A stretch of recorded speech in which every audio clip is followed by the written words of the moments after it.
Okay, so today's training is going to be on being others focused. I'd like to start off this training by talking about a good friend of mine named Dallin. He's a missionary that served with me in Rio de Janeiro. Good friend of mine. We both served for about 3 transfers together. When we left, we got married and had kids about the same time. Had a lot of phone calls and conversations, so we were very close together. Dallin, just about a year and a half ago, got a job with AP LLC, which is just Alarm Protection LLC, an alarm company. He became a salesman, and his job, he was given a little bit of extra money to be a recruiter. He decided to recruit me, so he kind of tried to sell me on working with him and his team. This was an interesting perspective, being sold to, and just how he did that, how the process went, what was good and what was bad. So I'm going to explain it to you all, and you can kind of take some pieces of it and see what he did successfully and what he did not. Well, Dallin, he, first of all, I met with him, we had a lunch or two together, and then we were given basically a pitch or a promise that if I were to work there, I'd be able to get this lump sum of money. The promise was that if I were to work with them, I'd get $30,000 if I worked with them for just 3 months. This is an incredible amount of money for somebody that just went into a bunch of debt in college. It's got a family waiting on him. And I was ecstatic. My wife was ecstatic. We thought, wow, we should go out there. We can make all this money. And we were excited about it. We got home, and then when we got home, all of a sudden started the evaluation period. So we started weighing out the pros and the cons. And in the end, we decided this was a great opportunity. We should do it. We're not excited about sales. We're not excited to live in such crummy kind of atmosphere sometimes and me always be away, but the pros outweighed the cons. The next phase that we were in, though, became the follow-up stage, which is Dallin's opportunities to continue to check up on me, see if I had any questions, see if I had any concerns, and make sure that I was still invested in the idea. Well, this was all great, but then after a while, the calls became less about me and less friendly and more about the business. He'd ask me how my wife or kids were doing, but it seemed and felt more like a formality. He was just kind of checking off and then jumping right into, so you made up your mind, are you doing this, are you coming out with us, and so forth. And after a while, it became too much. It became too often. I mean, it was only probably once or twice a week, but still that was that much that I had to tell him, no, I don't want to talk about this right now. We need a little bit more time. Whenever I saw Dallin's name flashing on the phone, Dallin was calling, I just didn't really want to pick up.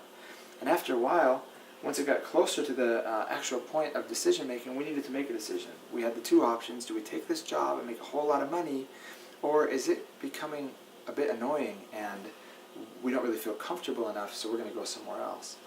My decision ultimately was to throw away all that money to look for a different opportunity.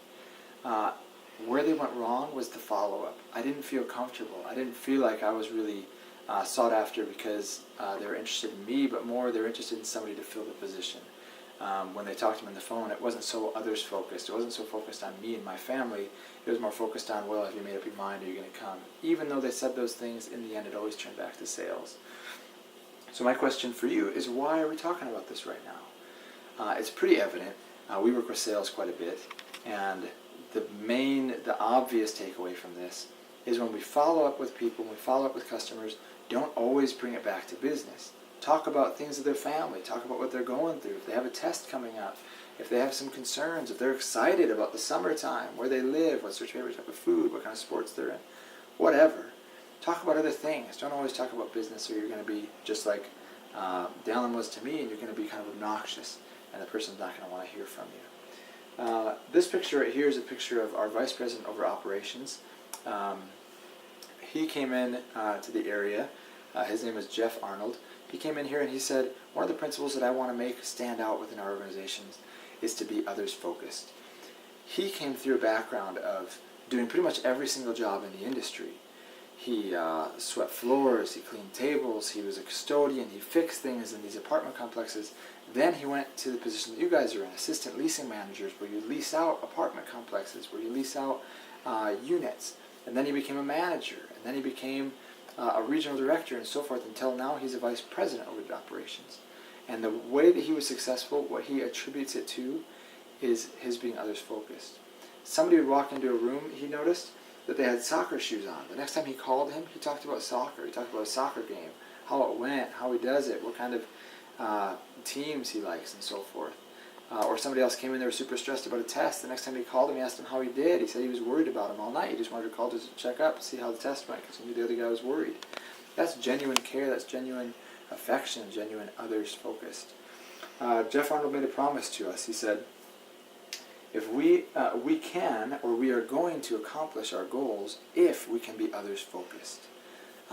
That's a promise if we are others focused. And I believe that we definitely can. So the next question that I want to bring up to you guys is, when was a time in your lives that you noticed somebody being others focused, whether it be in business or outside of business? I just kind of want to turn the time over to everybody. Great experiences. Now the next question I want to bring up is, here in Rexburg, when did you see a housing complex be others focused? Have you ever been contacted by a housing complex that you visited just to talk? Because they know about you enough that they just kind of want to catch up. They want to see how you're doing. Have you ever been concerned by a housing complex? Just let me know. Has anybody had that experience here? And if you had, I'd love to hear a little bit about it. Great. We can go through that a little bit. So the next thing I want to talk about is the housing market that we are in. So we're going to try to be others focused, but let's look at the situation that we're given. We've got North Point coming up. We've got the Ivy coming up. Tuscany Place. Nauvoo House. The Willows. The Gate, or sorry, not the Gates, but the Ridge. So many good, solid complexes here in the area.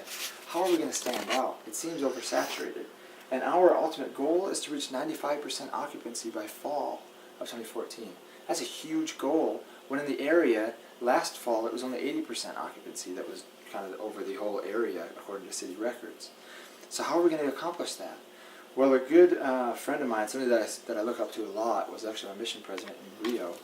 He had a good quote that he went in with. Rio was one of the lowest producing missions in the area, and he would say, to accomplish something that has never been done before, you have to do things that have never been done before.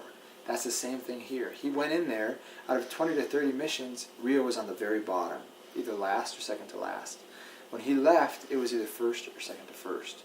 Just an incredible change, and it's because he wasn't afraid to take risks. He wasn't afraid to do things differently, and that's what we need to do to stand out above all this competition. You saw that page with tons of complexes. We need to be others focused. We need to be different than the rest of them. Just on this second to last slide here, being others focused is just a whole lot more fun. You get to laugh with people. You get to be a part of their lives. We're not just business people, suits behind the couch, not behind the couch, but behind the desk. We're not just sitting here as robots, but we actually are involved in people's lives. We want to get to know them, what they're going through, what the issues are, and what they're excited about, what they want in a housing complex. That's what's going to set us apart. Now, this last part of my slides, I want to go into a workshop. I want to break everybody up in teams, and I want you to, first of all, pretend that the other person is just walking into the office and get to know them. Get to know 3 things about them that you can write down and follow up on later. Then the second part of the process is then you're going to have a follow-up and talk about those 3 things that they had in their lives and bring it up and talk a little bit more about it so they feel like they're being focused on. And that's my presentation for right now, and let's break into the workshop.